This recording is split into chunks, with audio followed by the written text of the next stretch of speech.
In previous part number first, we have studied about the analysis of multi-storied building by the portal method and by the approximate method. So in this video we will going to start with the cantilever method for analysis of multi-storied building.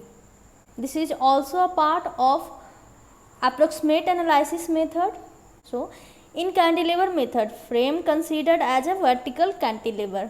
In this method जो frame होता है building का frame हम लोग consider करते हैं vertical cantilever, not horizontal cantilever.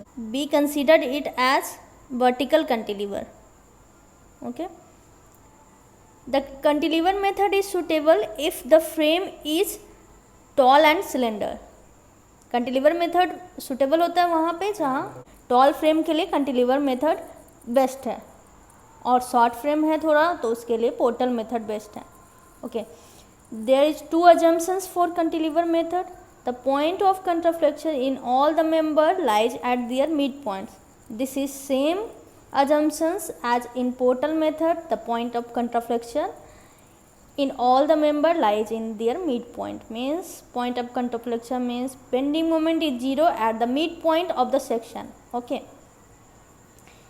Second, in our story, the direct stresses in the column are directly proportional to their distance from the centroidal vertical axis of the frame.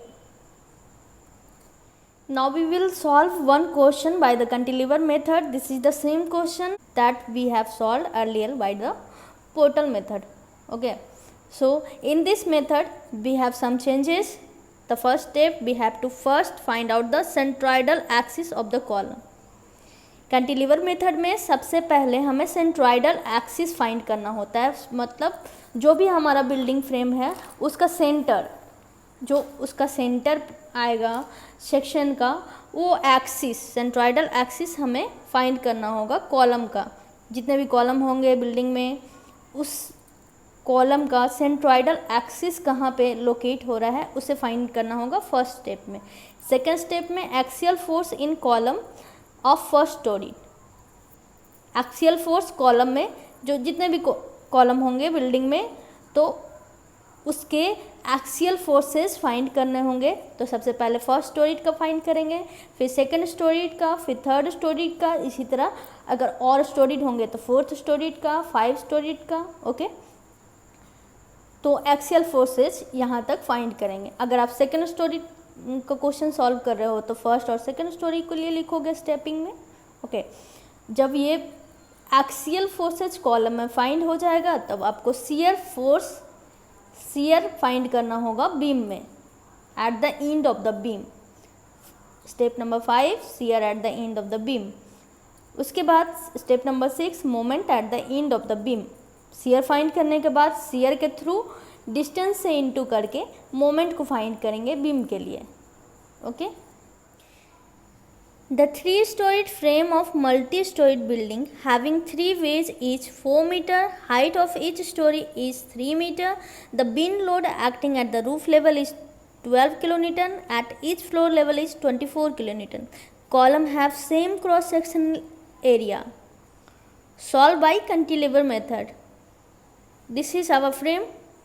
We have given 3 ways, 1, 2, 3 ways and 3 stories. First story, second story, third story.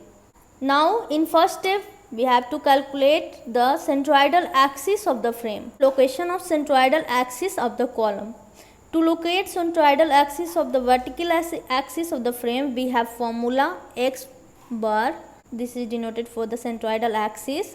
X bar equal to area a1 into x1 plus a2 into x2 plus a3 into x3 plus a4 into x4 divided by a1, a2, a3, a4. a1 क्या है, a2 क्या है, a3 क्या है. हमारे पास 4 column है. ऊपर से नीचे तक अगर देखते हैं तो हमारा वर्टिकल 4 कॉलम है. a e i a m b f j n c g k o and d h l p. चूँकि सारा एरिया सेम है, गिवन है हमारा the column have same cross sectional area, so we can put A for all column 1, 2, 3, 4. So we have mentioned at 1, 2, A3, A4. Okay, given area of all column is same so assume as A, सारा area same है इसलिए A1 A2 के जगह पे हम A assume कर सकते हैं। टेक रेफरेंस कॉलम AEIM, क्योंकि हमें सेंट्रोइडल एक्सिस निकालना है तो एक रेफरेंस कॉलम लेंगे, तो इस कॉलम को रेफरेंस कॉलम मान लेते हैं। ओके, तो A इंटू 0 मीटर, क्योंकि इस कॉलम का डिस्टेंस यही है तो 0। फिर सेकेंड कॉलम के लिए A into 4, this is 4 metre, base का लेंथ कितना है 4 मीटर, तो this into this, so here A into 4। अब ये कॉलम को इंटू करेंगे इसके रेफरेंस के लिए, तो A इंटू 4 प्लस 4 8, फिर same A into 4 plus 4 plus 4 A into 12, so we have 4A, so we have found out x equal to 6 metre. तो हमारा ये सेक्शन है वो सिमेट्रिकल है, मीन्स सारा जो बेस का लेंथ है वो अलग अलग नहीं है, डिफरेंट नहीं है, सेम है 4 मीटर 4 मीटर 4 मीटर। अगर अलग हो रहता तो वैल्यू कुछ और आता, और चूंकि हमारा सेम है तो हम लोग डायरेक्टली भी, अगर कहीं भी सेक्शन सेम होगा तो हम लोग डायरेक्टली भी फाइंड कर सकते हैं कि सारे लेंथ को ऐड करके डिवाइड कर दो, वहीं पे सेंट्रोइडल एक्सिस लाई करेगा। लेकिन अगर लेंथ डिफरेंट होगा तो सेंट्रोइडल एक्सिस कहीं और फाइंड करेगा। देखिए हमारा 6 मीटर पे फाइंड किया तो है ना, 4 मीटर 4 मीटर 4 मीटर 12, तो 12 का हाफ 6 मीटर। तो इसे हमने x1 x2 x3 में डिवाइड कर दिया। तो here to here x1, here to here x4 and here to here x2 and this is x3। सो x1 equal to 6 metre, centroidal axis 6 metre है ना, 6 metre. x4 will also 6 metre, so x4 is also 6 metre. x2 is, ये इसका अगर half है तो 2 metre, 6 minus 4 equal to 2 metre, 6 total minus ये 4 कर दिए तो ये 2 मीटर आ गया, तो x2 equal to 2 metre, same x3 equal to 2 metre. Okay, so we have calculated centroidal axis of the column. Okay, then we will go in next step, axial force in column of first story, thereafter second story and third story, and similarly go on. So axial force in the column of first story, let the axial forces in the column IM, that is IM, सबसे पहले हम first storey में find करें। Okay, तो first story दिए है, second story दिए है, थर्ड स्टोरी दिए है। तो फर्स्ट स्टोरी में हमारा कॉलम नंबर क्या है IM, तो IM में V1, हमने ये force vertical force V1 assume किया, V1 को ही V मेंशन किया, V1 equal to V। Since the area are equal, the axial force in other column will in the proportional to their distance from the centroidal axis. हमारा second assumptions भी तो यही था कि जो column का distance होगा प्रोपोर्शनल होगा एक्सियल फोर्स के। ठीक है, सो V1 divided by x1, V1 divided by x1, this value, V2 divided by x2, V2 divided by x2, and V3 divided by x3, and V4 divided by x4. This is x4 and this is x1. So V2 equal to V1 into x2 divided by x1, सारा equal है तो हमने V2 को V1 के reference में equate कर दिया। Similarly V3 को भी V1 के रेफरेंस में इक्वेट कर दिया, V4 को भी V1 के रेफरेंस में इक्वेट कर दिया। तो V4 equal to V1 x4 divided by x1, तो V equal to V1 equal to V, so we have put it down, V1 equal to V, V1 equal to V, V1 equal to V, and x2 we have 2 divided by x1 we have 6, तो 2 divided by 6 equal to 0.33 vertical force ये downward होगा। ये जो हमारा frame बनेगा उसका centroidal axis के इस साइड का फोर्सेस सब डाउनवर्ड्स डायरेक्शन में होंगे और सेंट्रोइडल एक्सिस के इस साइड के वर्टिकल फोर्सेस अपवर्ड डायरेक्शन में होंगे।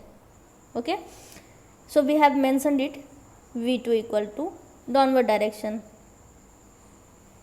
and this will in the upward direction v3 equal to v3 centroidal axis के दिस साइड है, इसलिए अपवर्ड डायरेक्शन में होगा। तो v3 equal to v into 2/6 equal to v3 equal to 0.33 v downward upward direction में force लगेगा।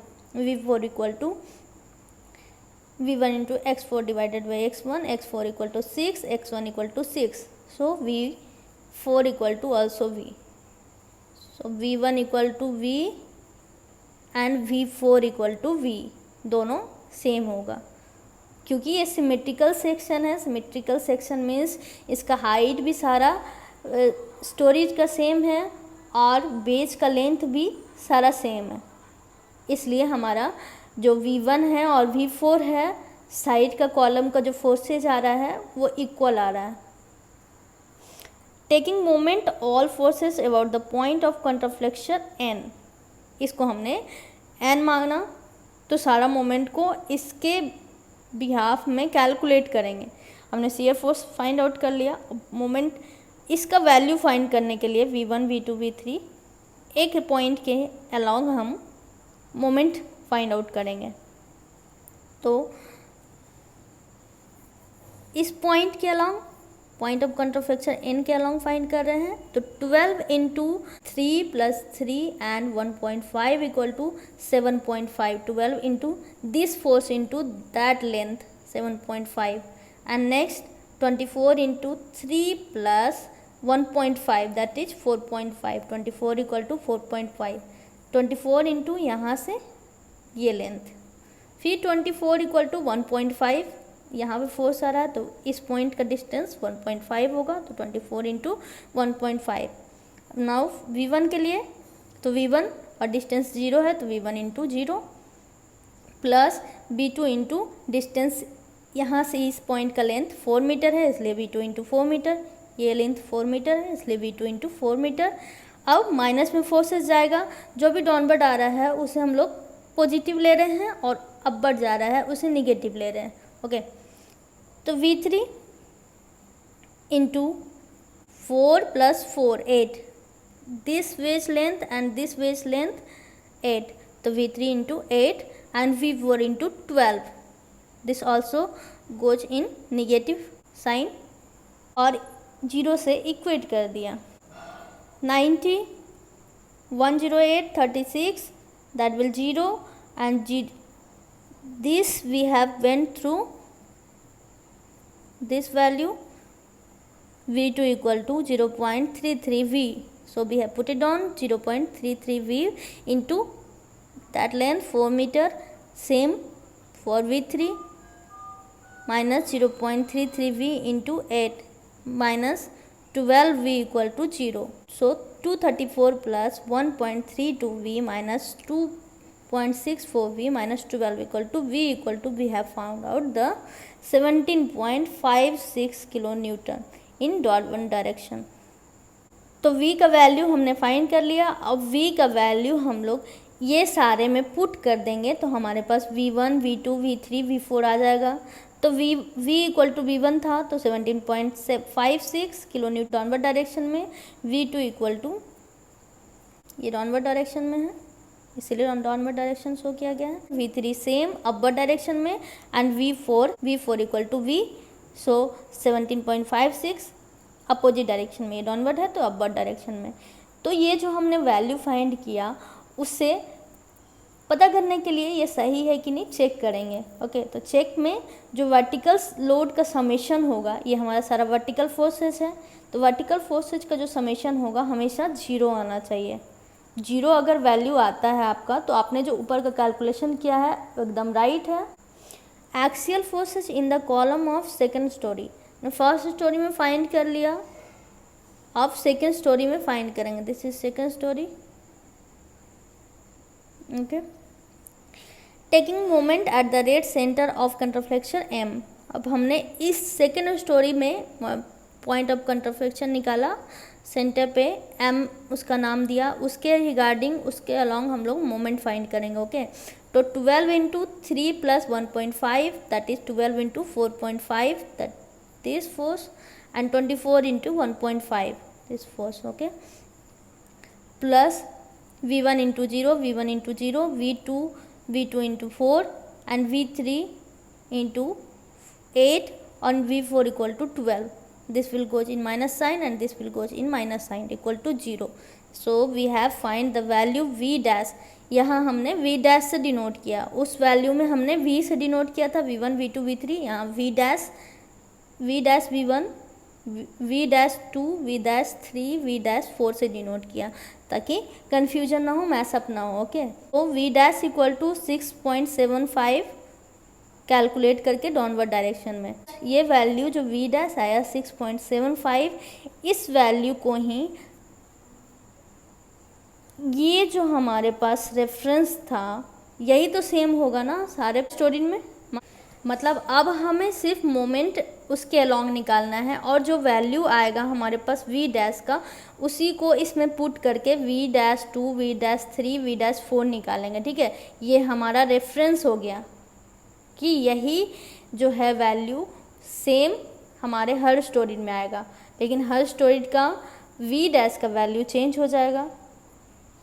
V dash equal to 6.75 kilometre downward direction, तो V dash we have given V1 dash equal to V dash, so V1 dash equal to 6.75 same kilonewton downward, or V2 dash this value, for this value we have V2 equal to 0.33 V.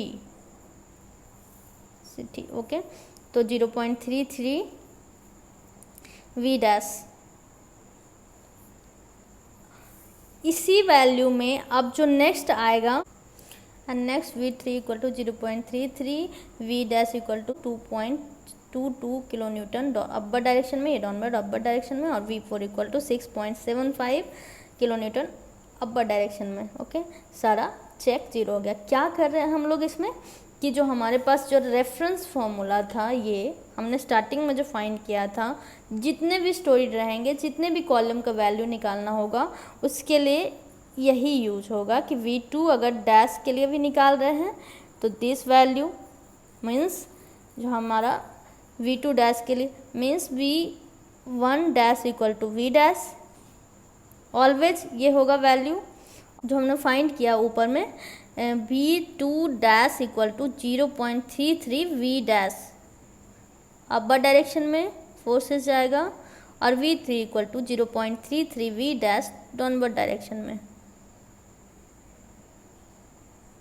और V4 dash equal to V dash. Same जो value होगा जो हमने यहाँ find किया है वो किसी भी स्टोरी में अगर फाइंड करते हैं इसी के रेफरेंस से हम लोग V1 V2 V3 निकालेंगे। ठीक है, बस हमारे पास जो मोमेंट लेंगे सेक्शन के अलॉन्ग, जो मोमेंट ले रहे हैं सेक्शन के अलॉन्ग, यहाँ N को रेफरेंस मान के लिया, यहाँ M को रेफरेंस मान के लिया, तो ये वैल्यू चेंज हो जा रहा है। अब इसी को पुट करके जो अब वैल्यू है इसमें हम फाइंड कर लेते हैं V1 dash V2 dash V3 dash V4 dash. Okay, for third story axial force in the column of the third story taking moment at the rate centre of the contraflexion. Okay, यहाँ हमने Q के लिए लिया, taking moment at the rate centre of Q। Okay, तो 12 into 1.5, अब एक ही force ऊपर में बचा थर्ड स्टोरी के लिए। फर्स्ट स्टोरी के लिए 3 फोर्स से जा रहा था 12 प्लस 24 प्लस 4, फिर सेकंड स्टोरी के लिए 2 फोर्स से जाने लगा 12 प्लस 24। अब फर्स्ट स्टोरी के लिए एक ही फोर्स बचा है तो 12 इंटू 1.5, क्योंकि कंट्राफ्लेक्शन ये जो हाइट है उसके हाफ पे लग रहा है इसलिए 12 इंटू 1.5, एंड इसे हमने V डबल डैश से डिनोट किया है, तो V1 double dash equal to V double dash. So V1 double dash into 0, V2 double dash into 4, V3 double dash into 8 and V4 double dash into 12 equal to 0. So solving this we have V double dash equal to 1.35 kilonewton upward direction. So V1 equal to 1.35 kilonewton upward direction, V2 equal to 0.3 से into कर दिया, मतलब 0.33 क्या था हमारे पास V ना, तो इस वैल्यू को यहाँ पे क्या हो जाएगा 0.33 V1 डबल डैश, तो 0.45 kilometre upward direction and V3 equal to 0.45 kilometre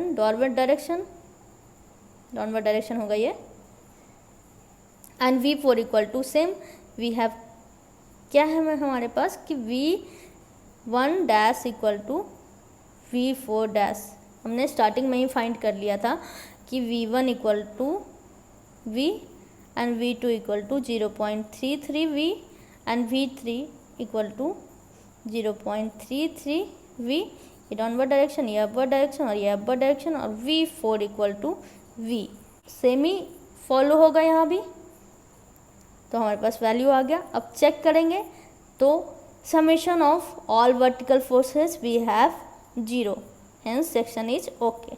क्योंकि हमारा 3rd स्टोरी तक है फ्रेम, तो हमने यहाँ तक फॉलो किया, यहाँ तक सॉल्व किया। अगर और भी फ्रेम होंगे 4th स्टोरी तक होंगे तो और स्टेपिंग करेंगे हम लोग, ठीक है। Step 5 shear eight the end of the beam. अब हमें क्या फाइंड करना है नेक्स्ट स्टेप में, शियर फाइंड करना है eight the end of the beam, beam के एंड पे शियर फाइंड करना है हमें, ओके। तो सबसे पहले जो हमने वैल्यू निकाला था V1 के लिए, V डैश के लिए, V ये के लिए पुट कर लिया, लिख लिया। At which joint we are taking the forces which are going to close to that joint point is taking positive and those forces are going for that point is taking at negative। Shear find करने में हम लोग सबसे पहले क्या देखेंगे कि जैसे ये पॉइंट के लिए अगर फाइंड कर रहे हैं ना, तो जो फोर्सेज इसके क्लोज आ रहा है, जैसे इस पॉइंट के लिए फाइंड करेंगे, ये फोर्स क्लोज आ रहा है, ये फोर्स क्लोज आ रहा है इस पॉइंट के, तो इस फोर्सेज को हम लोग पॉजिटिव लेंगे, और जो इससे दूर जा रहा है, फार हो रहा है, जो दूर जा रहा है उसको निगेटिव लिखेंगे किसी भी पॉइंट के लिए। इस पॉइंट के लिए भी ये फोर्सेज अगर क्लोज आ रहा है, ये दोनों को पॉजिटिव लेंगे, और ये दूर जा रहा है निगेटिव लेंगे। अगर इस पॉइंट के लिए फाइंड करते हैं तो ये फोर्स क्लोज आ रहा है तो इसे पॉजिटिव लेंगे, और ये दूर जा रहा है तो इसे निगेटिव लेंगे। ये यही कह रहा है कि जो फोर्सेज जिस पॉइंट के लिए क्लोज आ रहे हैं उसे पॉजिटिव लेंगे, जो दूर जा रहे हैं वो नेगेटिव लेंगे। तो इन फर्स्ट स्टोरी, ये हमारा फर्स्ट स्टोरी है, सेकंड स्टोरी है एंड ये 3rd स्टोरी है। तो in first story at joint I, इस जॉइंट पे ये हमारा आई है पॉइंट, तो आई जॉइंट के लिए तो force S I equal to V1 double dash, ये फोर्स हमारा इस पॉइंट के लिए क्लोज आ रहा है तो पॉजिटिव में ले लिया V1 double dash, plus V1 dash, ये भी क्लोज आ रहा है इसलिए पॉजिटिव में लिया, और ये दूर जा रहा है इसलिए V1 माइनस में लिया। सारा वैल्यू लिख लेंगे। V1 डैश का वैल्यू 1.35, 6.75 एंड इसके लिए 17.56, सो 9.46 kilo Newton at the joint J। अब इस जॉइंट के लिए हम लोग फाइंड करेंगे, तो force at J equal to V double dash 2 V dash 2, और ये माइनस कर देंगे फोर्स V2, सो -45 plus 2.22 minus 584 equal to -3.19 kilo newton. अब क्या करेंगे, जो हमारा 3.19 किलो न्यूटन आया, इसमें क्या करेंगे, जो हमारा ऊपर में फोर्स आया, शियर फोर्स एट जॉइंट आई, जो इस जॉइंट पे फोर्स आया वो ऐड कर देंगे इस जॉइंट पे, ठीक है, प्लस कर देंगे। तो ये वैल्यू इसके लिए आया plus -9.46 equal to 12.65 kilo newton, ठीक है। इसी तरह जो भी ये हमारा फोर्सेज आ गया, नेक्स्ट स्टेप में, नेक्स्ट जॉइंट में वो ऐड होते जाएगा, ठीक है। पहले हमने वैल्यू फाइंड कर लेना है इसका, उसके बाद जो ऊपर में आया हुआ था वैल्यू उसको ऐड कर देना है, ठीक है। तो एट जॉइंट के V double dash 3 plus V dash 3 minus V3, यहाँ ये सारे माइनस में हो जाएंगे और ये प्लस में हो जाएंगे, ठीक है। तो हमारे पास जो वैल्यू है ये माइनस माइनस और ये प्लस, तो 3.19 किलो न्यूटन। अब ये जो वैल्यू है उसे ऐड कर देंगे, -12.65 किलो न्यूटन, तो हमारे पास -46 किलो न्यूटन वैल्यू आ गया, ठीक है। एट जॉइंट एल, इस जॉइंट के लिए ये इससे दूर जा रहा है, इस पॉइंट से दूर जा रहा है, इसलिए ये निगेटिव होगा और ये भी निगेटिव होगा और ये पॉजिटिव होगा क्योंकि ये जॉइंट के पास जा रहा है। तो -1.35 -6.75 प्लस दिस वैल्यू ये पास जा रहा है 17.56 इक्वल टू 9.45 और ये वैल्यू माइनस कर देंगे, मतलब ये वैल्यू ऐड कर देंगे। तो दोनों नेगेटिव साइन है, पॉजिटिव साइन है, कट जाएगा 0। जिस टोरिड का हम शियर फोर्स बीम में निकाल रहे हैं उसके लास्ट जॉइंट पे हमेशा 0 आना चाहिए। तो section design okay. For second story same करेंगे। एट जॉइंट ई, इस जॉइंट के लिए हमारे पास क्या क्या वैल्यू हो जाएगा, ये क्लोज आ रहा है और ये दूर जा रहा है तो इसको पॉजिटिव प्लस, तो V1 डबल डैश को प्लस और ये दूर जा रहा है इसलिए माइनस किया V1 डैश को। अब हमारे पास वैल्यू आ गया -5.4 किलोन्यूटन।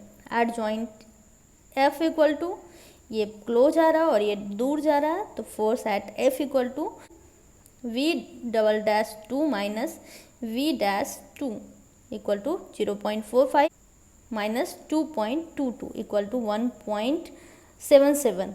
अब ये वैल्यू को हमने ऐड कर देना है तो -7.17 किलोन्यूटन हमारा वैल्यू।